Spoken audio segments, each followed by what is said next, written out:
Oi pessoal, tudo bem? Nesse vídeo aqui eu trouxe para vocês entenderem aqui a respeito das sanções. Esse aqui é um procurador que sofreu sanções já do presidente dos Estados Unidos, Donald Trump. Para quem não entende as sanções, o Alexandre de Moraes, outros ministros, talvez estão mostrando as mídias aí, as mídias número 1 do Brasil, que não estão nem aí, né? Não estão nem aí, que não vão atingir eles, etc. Mas não é bem assim não. Esse procurador aqui, ele foi cancelado o e-mail dele, que é da Microsoft, que é uma empresa americana. Então, as sanções significa que tudo que pertence aos Estados Unidos você não pode acessar. Cartão de crédito com as bandeiras, a Netflix, se tiver Netflix em casa não vai poder, nada, conta bancária, nada que pertence ao país dos Estados Unidos que esteja na democracia dos Estados Unidos, do país dos Estados Unidos, nada que estiver lá você pode ter acesso. Então a pessoa tá morta, não tem nada. E as sanções que o presidente Trump quer colocar primeiro pro Alexandre de Moraes e vai atingir até a sua esposa e também membros da sua família. Pode alargar de um jeito que vai ficar muito complicado para o nosso ministro aí, né, que sempre tem um amor no coração, que falou que tem muita gente para prender e muita multa para dar ainda, palavras dele. Então, Gourmet também está na mira do Trump. Eu trouxe esse vídeo aqui para vocês entenderem mais ou menos o que está rolando e o que vai acontecer. Pessoal, às vezes eu fico desmotivado, fico triste, não quero fazer nenhum conteúdo porque eu penso que não tem jeito. A máfia é grande, a desgraça é grande. Só esse escândalo do INSS aí é horrível. Muitos brasileiros que não estão nem aí, não se manifestam, né? Os nossos velhinhos sendo roubados e a galera não fala nada. Então isso desmotiva, mas tem também aquela parte dos brasileiros que não desiste, que acredita que se a justiça não for feita aqui na terra, vai vir do Senhor Jesus Cristo, de Deus maravilhoso. Então eu tenho certeza que a resposta está chegando para tudo isso que está acontecendo, beleza? Vamos ver o vídeo aí. Estados Unidos, Donald Trump sancionar o Tribunal Penal Internacional, funcionários da corte enfrentam dificuldades para realizar atividades básicas. O procurador-chefe do tribunal, Karim Khan, teve sua conta de e-mail profissional bloqueada pela Microsoft, revelou a agência de notícias americana Associated Press. As contas bancárias de Khan também foram congeladas. Funcionários do tribunal... Viu aí? Karim Khan já foi um e-mail cancelado, as contas bancárias canceladas. Isso se chama sanções americanas, um país que respeita a democracia e a liberdade de todo brasileiro, de todo o povo americano. Tribunal, cuja sede fica em Haia, na Holanda, foram alertados de que se viajarem para os Estados Unidos podem ser presos. Donald Trump aplicou as sanções em fevereiro, após o tribunal emitir um mandado de prisão contra o primeiro-ministro israelense Benjamin Netanyahu por crimes de guerra na faixa de Gaza. Funcionários do TPI afirmam que a retaliação de Trump dificulta a busca por justiça para as vítimas de crime de guerra ou genocídio, não apenas em Gaza, mas em outros lugares do mundo. Para acompanhar atualizações sobre esse e outros assuntos, confira o metrópolis.com. Delegado da PF também entra na mira das sanções. Cara, não tem notícia melhor. Graças a Deus tá tendo alguma justiça nesse nosso país. Bom, a CNN vai dar sua opinião aí, né? E o análise. E eu queria que vocês deixassem no comentário o que vocês acham do comentário da CNN, se eles estão de braços dados aí com o nosso Brasil, ou se eles estão abraçados com a galera do PT aí, beleza? Vamos ao análise dessas boas novas. Trump versus Moraes ou versus Supremo Tribunal Federal. Mais que isso, traz o Caio Junqueira. O Procurador-Geral da República e o delegado da Polícia Federal, Fábio Shor, também entraram na mira do governo dos Estados Unidos e podem vir a ser alvo de sanções junto com o ministro Alexandre de Moraes. A apuração é dele, já em tela. Tudo bem, Caio? Bem-vindo sempre ao nosso Bastidores. Conta um pouco mais da sua apuração. Prazer estar aqui contigo, com todo mundo. Vamos lá. O que acontece? A gente viu esse depoimento, essa fala, essa manifestação do secretário de Estado dos Estados Unidos, Marco Rubio, confirmando ali interpelado, instado a se posicionar sobre se havia ou não algum procedimento especificamente contra o ministro Alexandre de Moraes. Marco Rubio confirmou. E aí o que a gente fez aí a partir de quarta-feira? Fomos tentar entender esse processo e saber se havia outras autoridades brasileiras também sendo alvo desses procedimentos administrativos tocados pela Secretaria de Estado dos Estados Unidos, pela Casa Branca, e aí sim veio essa confirmação. O que acontece? Todos os envolvidos ali diretamente nas investigações, na denúncia e no julgamento da trama golpista são alvos em potencial e estão sob... Não, o que não sai da boca desse povo é a trama golpista. A trama golpista. Cara, eu já tô de saco cheio dessa trama golpista, esse nome. Que não teve golpe nenhum, todo mundo já sabe, meu amigo. Não teve golpe, teve... Gente, pessoas ali, velhinho, trabalhador da direita, gente do bem. Não era esquerdista canalha que quebra tudo, que arrebenta. Inclusive, quem quebrou lá foi os infiltrados. Que, cara, pessoal, por favor, olha só. Bora fazer um pequeno desabafo aqui e eu gostaria muito de saber a opinião de vocês ao respeito do meu comentário. É o que eu penso. Se o Alexandre de Moraes e todos esses ministros, cara, que eles não são burros não, cara, eles são inteligentes. Eles são inteligentes. Só que eles não estão usando a inteligência dele pro lado do bem. Eles não têm Deus no coração deles. Eles não têm um ser humano, um bem ao próximo dentro do coração deles. Imagina se eles usassem todo esse poder que eles têm, toda essa força e inteligência que todos têm ali, para o bem. Para prender traficante mafioso, para prender pedófilo, para prender gente do mal. Para o nosso país ser um país digno, para o nosso país ter saúde, os melhores hospitais. Que nós temos um país muito rico, cara. Eu moro fora do Brasil, eu moro aqui na Itália, em Roma. Eu não sou rico, eu tenho uma vida... nem classe média, minha vida aqui é muito simples. Sou um simples trabalhador. E aqui fora eu vejo muito falar do Brasil, que o Brasil é riquíssimo, todo mundo elogia o Brasil, mas o Brasil tá entregue na mão de pessoas que não tem amor brasileiro, cara. Se esses caras usassem toda essa energia pro bem do nosso país, não precisaria de brasileiro sair do país para morar em outro país. Não precisaria da gente sair de um país para comer melhor, ou para ter segurança, ou para ter uma educação melhor. Não precisaria. Eu não quero que os meus filhos saiam do Brasil. Eu não quero que meus netos futuros saiam do Brasil.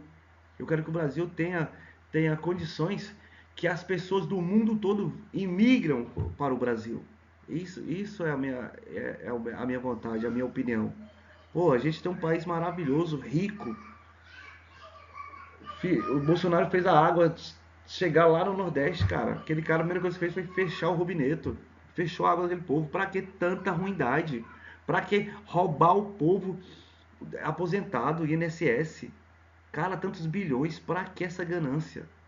Tanta gente morrendo aí nas filas dos hospitais. Tanta gente morrendo aí na rua. Assalto, tiro, bala perdida.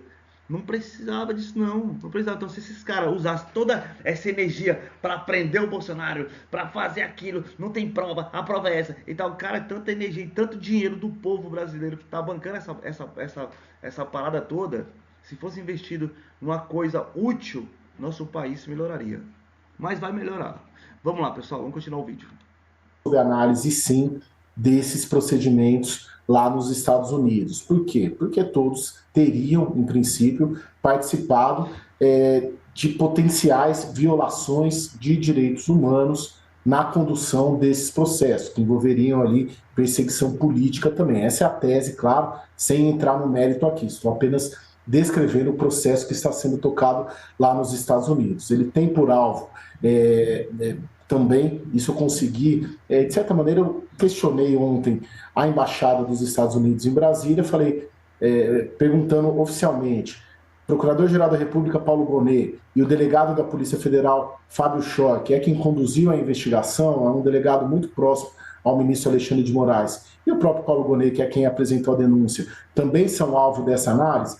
A Embaixada dos Estados Unidos em Brasília não me negou essa informação, mas disse que não poderia comentar, porque é um procedimento deles não comentar possíveis sanções. Mas aí a gente, levantando mais dados dessa apuração, o que a gente sabe é que tanto Paulo Gonet quanto o Fábio Schor foram, na prática, mencionados nesses procedimentos. Meu amigo, meus amigos, tem muita gente aí que não estão dormindo à noite, viu? Não estão dormindo, estão preocupadíssimos. E tem muita gente para entrar nesse barco aí, das sanções americanas. Ô, coisa boa! Que os Estados Unidos vem fazendo, tendo por base a lei Magnitsky, né, que é uma lei que foi promulgada ali. Lei Magnitsky, ô nome lindo! Acho que é o nome mais lindo que já ouvi na minha vida esse nome. Pelo presidente Barack Obama. Ela tem esse nome em alusão a um advogado russo, Sergei Magnitsky, que foi morto nas prisões ali da Rússia. Ele foi morto em 2009, e aí em 2012, desde 2012, os Estados Unidos têm essa legislação, tá, que é uma legislação que protege contra violações de direitos humanos. Já tem gente em Cuba, gente na Nicarágua, autoridades que já vêm sendo punidas. E quais são as punições? Além da proibição de entrada nos Estados Unidos, você tem outros alcances dessa lei. Por exemplo, a vedação, a proibição de você fazer transações com qualquer empresa americana. A gente sabe que as empresas americanas estão muito presentes no mundo, então isso também seria uma vedação, uma proibição em potencial. Esses processos estão sendo tocados, a gente já sabe ali que o Alexandre de Moraes é alvo desse procedimento, a gente sabe agora também que o Paulo Gonet e também o Fábio Schor, que é o delegado que conduziu também, e a gente sabe que numa possibilidade menor, mas também existe a possibilidade de outros ministros do Supremo Tribunal Federal também serem alvo dessas sanções, especialmente os da primeira turma. A gente está falando de Luiz Fux, estamos falando de Carmen Lúcia, estamos falando de Flávio Dino, estamos falando de Cristiano Zanin, que são os ministros da primeira turma do Supremo Tribunal Federal que vão julgar o processo da trama golpista. Só para finalizar, pelo que me relataram, a ideia, né, pelo andar da carruagem, talvez ali ainda no primeiro semestre tenha alguma decisão desses procedimentos lá nos Estados Unidos. Se for agosto, setembro, acaba sendo antes mesmo do julgamento da trama golpista, que tudo leva a crer que será ali entre outubro e novembro no Supremo Tribunal Federal, Tainá. Perfeito, um avanço, portanto, Caio, a expectativa desse prazo nos Estados Unidos, ou seja, de alguma decisão em relação à aplicação dessa lei, sair antes do prazo previsto para finalizar o julgamento da trama golpista. Obrigada, Caio Junqueira. E eu espero também que nessa trama golpista aí também estejam envolvidos também muitos jornalistas aí, né, que deram informações falsas, que também devem cair na lista do Trump, que devem ser também punidas nas sanções americanas. Então eu espero que muitos jornalistas também tenham o seu visto cancelado e caiam nas sanções americanas. Com certeza já tem uma lista já lá de jornalistas já, né? Então não vou falar nenhum jornalista, mas espero que tenha uma lista só para eles também. Beleza, pessoal? Então esse aí foi o nosso vídeo de hoje, explicando mais ou menos aí o que pode acontecer com essa galera aí do nosso Supremo Tribunal Federal e com o nosso delegado da PF, Gonet.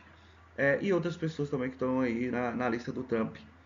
Então, eu espero tudo de bom para o nosso país, que Deus decida o melhor. Outra coisa, pessoal, eu perdi muitos amigos a respeito da política, perdi muitos amigos aí e parentes também.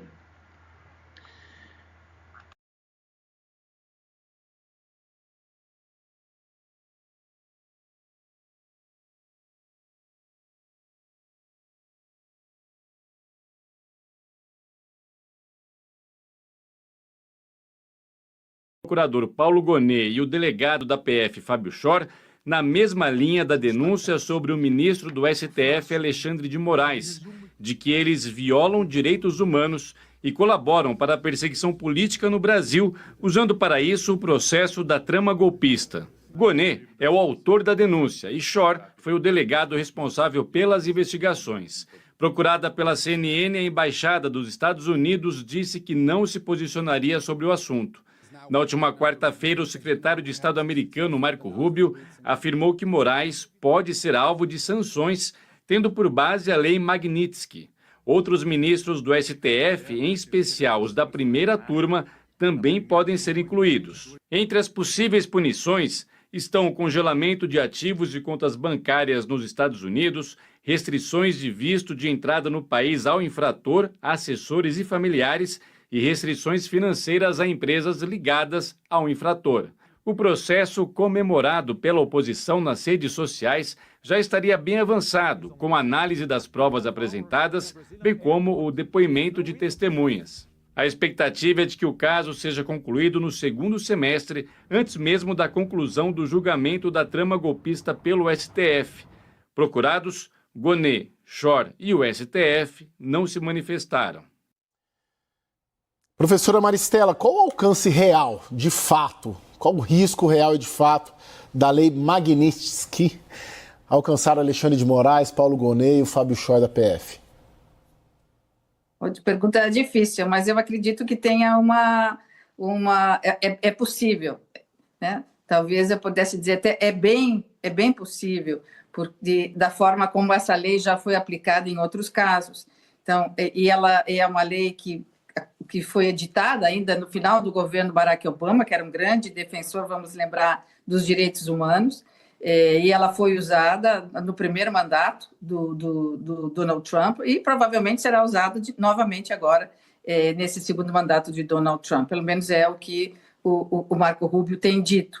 E é interessante observar que essa lei ela permite um procedimento muito rápido de investigação, né, da pessoa a que se reputa a conduta violadora dos direitos humanos. Então, a investigação é muito rápida e o julgamento é muito rápido, porque ele independe do Poder Judiciário, é uma medida administrativa. Então, qualquer notícia pode chegar à administração americana, vinda da imprensa, vinda de testemunhas ou até mesmo de organizações não governamentais, que levam a notícia de que a violação dos direitos humanos tem acontecido, e o procedimento é muito rápido, são examinados esses documentos, esses relatos, essas notícias, e o próprio Poder Executivo aplica a pena, aplica a sanção, sem nenhum julgamento, sem nenhum envolvimento com o Poder Judiciário. Então, é bem provável que isso aconteça como a matéria disse, até mesmo antes do julgamento aqui no Brasil, do que teria acontecido no passado.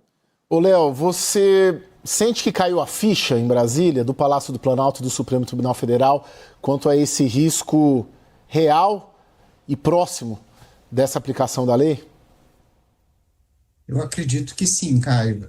E cai a ficha de uma maneira muito negativa, né? Especialmente porque o pessoal começa a perceber que toda essa movimentação que líderes bolsonaristas, em especial o deputado Eduardo Bolsonaro, né, faz em Washington, não é simplesmente bravata, não é? E acho que tem uma crítica que pode ser feita à diplomacia brasileira e ao governo brasileiro, que é um esforço de não aproximação. Primeiro, isso ficou claro nas questões comerciais, né? O Brasil teve dificuldade de se reunir e discutir esses temas, e me parece agora que toda essa discussão que acontece dentro do Congresso americano, essa possibilidade real de aplicação de uma sanção, ela também tem a ver com uma ausência, né, da diplomacia do presidente Lula nos Estados Unidos. Então, eu acho que existe essa crítica, não é?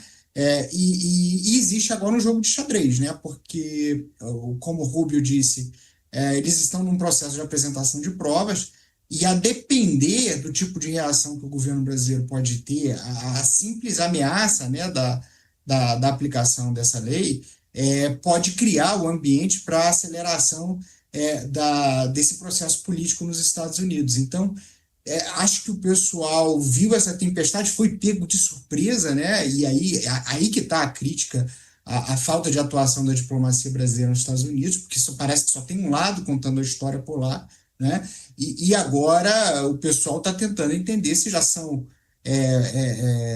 enfim, favas contadas ou se ainda é possível fazer uma administração diplomática desse processo. Lorival, todo o seu conhecimento dos Estados Unidos, Trump, ele vai até o fim com isso e indo, qual o impacto na relação Washington e Brasília?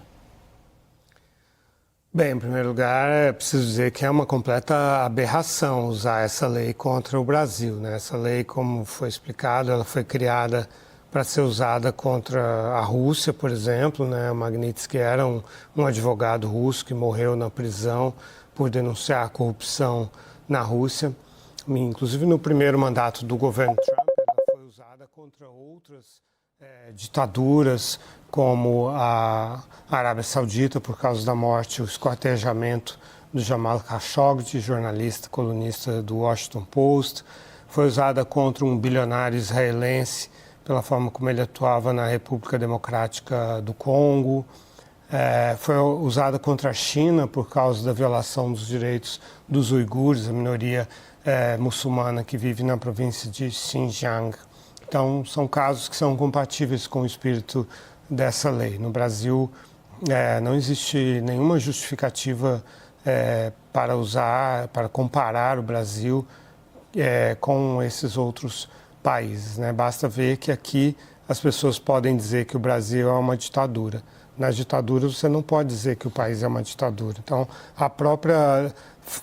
a existência da declaração sem nenhuma consequência já é uma prova de que a declaração é falsa. Mas, sim, para o Trump é um tema caro, porque essa é a principal linha de defesa e ao mesmo tempo, de ataque que os trumpistas usam contra a acusação de que eles são autoritários, né, de que ele tentou um golpe nos Estados Unidos, tentou não aceitar o resultado da eleição, da derrota dele em 2020. Então, para se contrapor a essa censura, a essa crítica, eles dizem que, na verdade, eles são os defensores da liberdade de expressão e que são os liberais, os democratas, que querem acabar com a liberdade de expressão, que é uma distorção também do conceito de liberdade de expressão. Até porque, quando se trata da expressão que é crítica a eles, como no caso das universidades americanas, né, ou, enfim, os imigrantes que defendem os palestinos, coisas assim, eles são enxotados dos Estados Unidos, né, são sumariamente deportados, ou, no caso das universidades, são cortadas as verbas e assim por diante. Então, mas como é algo que tem um forte apelo na base trumpista, eu acredito que pode sim ser um bom expediente para os Estados Unidos usarem contra essas autoridades brasileiras. Professora Maristela, a gente pode ler o que a gente tem de informação, principalmente do Supremo Tribunal Federal, é que a leitura, e do governo também, do governo Lula, é de que seria uma interferência na soberania brasileira. A gente pode classificar, uma vez aplicadas as sanções contra Alexandre de Moraes, como uma interferência na soberania brasileira? Eu sei que essa é uma afirmação que a gente ouve bastante, mas, a meu ver, não é, porque ela é uma decisão que vai ser, ou que será, ou que seria, o que provavelmente seja proferida nos Estados Unidos para ter efeitos ali sobre contas nos Estados Unidos, empresas americanas, ainda que atuem fora do território dos Estados Unidos, ou seja, falta de visto, né? Cancelamento de visto ou não concessão de visto para entrada nos Estados Unidos. Então, os efeitos são restritos ao território dos Estados Unidos. Não vejo problema da questão relativa à soberania, e é um país que pode aplicar essas sanções e tem aplicado em outros campos. A gente conhece na parte comercial, financeira, internacional, quanto os Estados Unidos e também outros países, mas especificamente esse, aplicam essas retaliações, essas sanções, que, a meu ver, na verdade, tem mais um efeito moral, político, institucional e até internacional do que propriamente prático, né? porque a essas alturas, tanto o ministro Alexandre de Moraes, como Dr. Gonê, como a Polícia Federal, qualquer um outro implicado na possível sanção, eles já, se tivessem ou se têm alguma conta nos Estados Unidos, já cancelaram, trouxeram algum recurso, alguma divisa para o Brasil, se é que as têm, não estou dizendo que tenham, mas visto para os Estados Unidos, já nesse momento nem cogitam ir, mesmo antes da sanção, né? Então, bens que tenham no exterior, nos Estados Unidos, provavelmente não os têm, mas se tiverem, já devem ter organizado uma retirada estratégica desse patrimônio. Então, nesse momento, está tendo mais um efeito institucional, político, psicológico, emocional, do que propriamente prático, porque nós não vamos ver essas pessoas, na verdade, aqui em território brasileiro, sofrerem alguma restrição nos seus direitos fundamentais de ir e vir, ou de aplicar numa conta no banco, ou de manter o seu patrimônio. Então, vejo a questão um pouco digamos, com poucos efeitos práticos, mais morais. Além disso, né, Lorival, além desse efeito prático-moral interno aqui no Brasil, o Supremo Tribunal Federal não deve ceder e rever a iminente provável condenação aos réus da trama golpista por conta de uma sanção. Cria, penso eu, um constrangimento, sim, né, e talvez até a depender do alcance dessas sanções, mas, em termos de revisão de rota, tudo que o Supremo tem sinalizado é no sentido contrário de dobrar a aposta. Queria a sua percepção. Você falou meu nome, mas não, acho que você quer o falar Léo, com eu falei Lorival, desculpa. É você, Léo, perdão. Desculpa. Olha, existe uma estratégia que o governo, que o ex-presidente Bolsonaro está adotando na sua defesa, que a gente pode definir como uma estratégia de choques institucionais, né? Ou seja, entendendo que ele não tem chance no julgamento que está acontecendo, ele vai buscar retirar legitimidade e credibilidade do julgador, não é? Isso aconteceu na pressão para uma lei de anistia, isso aconteceu naquela resolução para suspensão do processo contra o deputado Alexandre Ramagem, todos que estavam acompanhando ele nessa situação, e agora acontece de novo, não é? Com a pressão e possível ação do governo americano para a aplicação dessa lei contra as autoridades, né? Então, isso serve, sim, a uma estratégia política de choques institucionais para retirar a legitimidade e dar discurso, né, para os atores políticos que estão trabalhando em torno desse processo. O STF já não cedeu em nenhuma das duas tentativas anteriores e provavelmente não vai ceder. De novo, agora, o que deve acontecer é trazer o governo Lula para essa discussão, né? Porque o STF vai pedir uma proteção diplomática do governo, do Itamaraty, e aí você traz o executivo para esse processo, né? Eu acho que esse é uma variável nova, né? Que vai afetar aí as chances de sucesso ou não desse jogo de choques institucionais que o ex-presidente Bolsonaro patrocina. Então, é isso aí, pessoal. Espero que vocês tenham gostado aí do nosso vídeo, do nosso assunto abordado. E queria explicar uma coisa para vocês. Eu perdi muitos amigos nessa política aí, depois que entrou o Bolsonaro. Parentes, também perdi muitos parentes, porque não concorda comigo, me acha um pouco exagerado. Brasileiro demais. Eu não moro no Brasil, moro em Roma, na Itália, e sou mais brasileiro do que muitos parentes e amigos meus que estão no Brasil. Alguns discutiram comigo que, não, da política acabou, já passou, já votou, acabou. Não, a política começou quando você votou. Quando você vendeu o seu voto e entregou o seu voto e o seu direito para essa galera aí, ó, da esquerda, que estão acabando com o nosso país e acabando com o nosso povo. Então agora é a hora de você refletir o erro que você fez para não cometer de novo o mesmo erro em 2026. Por um saco de cimento, por uma cerveja, por qualquer outra coisa. Ou promessas inúteis. Agora, você votou numa pessoa que antes praticamente era um pobre que hoje está milionário e você continua na mesma M. Então isso foi só um pequeno desabafo para vocês entenderem para todos vocês entenderem que esse canal eu me sinto à vontade de divulgar, compartilhar o que eu penso do nosso país e da nossa política. Fiz esse canal para a gente interagir pela mesma luta, que é o bem do nosso país, beleza? Então você que é do nosso canal aí, seja muito bem-vindo outra vez no nosso canal. Eu acredito que eu não vou sumir mais, vou fazer vídeos frequentes. E para você que caiu aqui de paraquedas, se você gostou do nosso conteúdo no nosso canal, se inscreva, dê essa força, porque temos que unirmos. A gente tem o povo unido, cara, dá um jeito. O povo unido não tem esquerda que suporte, beleza? Então se inscreva no nosso canal aí, deixa aquele like, faça seu comentário aí e vamos torcer e rezar por essas sanções no Brasil. Um grande abraço.